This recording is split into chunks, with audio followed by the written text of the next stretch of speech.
আমার নেত্রী শেখ হাসিনা তুলনা যার না।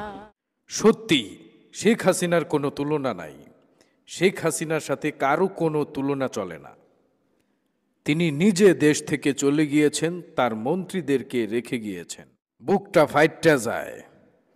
হাসিনা যখন বিমানে চইরা আমাদের রাইখা হাইটটা যায়, তখন বুকটা ফাইটটা যায়। হাসিনা চলে গেল ঠিকই, এমপি মন্ত্রীদের রেখে গেল, আর একে একে তারা সবাই কট খেয়ে গেল। সেই কট খাওয়ার পালায় এবারে মমতাজ বেগমও কট খেয়ে গেল, যিনি সংসদে দাঁড়িয়ে দেশের কোনো কথা না বললেও শেখ হাসিনার তেলমারা সঙ্গীত ঠিকই বলেছেন। আমি দেশ বিদেশে ঘুরে ঘুরে, আমি দেশ বিদেশে ঘুরে ঘুরে জয় বাংলার গান গাই। আমার নেত্রী শেখ হাসিনা তুলনা যার নাই। আপনার আমার নেত্রী যিনি, বঙ্গবন্ধুর কন্যা তিনি। আপনার আমার নেত্রী যিনি, জাতির পিতার কন্যা তিনি। আমরা সবাই তারে চিনি, যার তুলনা নাই। আমার নেত্রী শেখ হাসিনা তুলনা যার নাই। এই বিশ্ব যারে করে গণ্য, আজকে তার কারণেই আমরা ধন্য।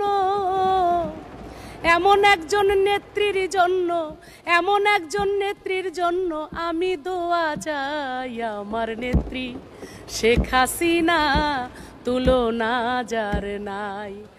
আমার বিএনপির মাননীয় সংসদ সদস্যদেরকে বলবো যে আপনাদের নেত্রীর পরিচয়টা কি, বাবার নামটা কি বলেন তো? একটা লোকও জানবে না, আমার মনে হয় কেউ জানে না বাবার নাম কি, মায়ের নাম কি, টেম্পোরালের নাতি আমাদের দেশে বলে আর কি। তো এমন একটা নেত্রী আমাদের, যার তুলনাই তো আসলে কারোর সাথে হয় না। তার এই কাজের কথা, এই বাজেট বক্তৃতায় আমি যদি বলি, আজকে যেই সময় উপযোগী বাজেট মাননীয় আমাদের অর্থমন্ত্রী মহোদয় দিয়েছেন, আমি বলবো যে এই বাজেটের প্রত্যেকটা জায়গায় এত সুন্দর সুন্দর কিছু রয়েছে যেগুলো বলতে গেলে অনেক সময় লাগবে।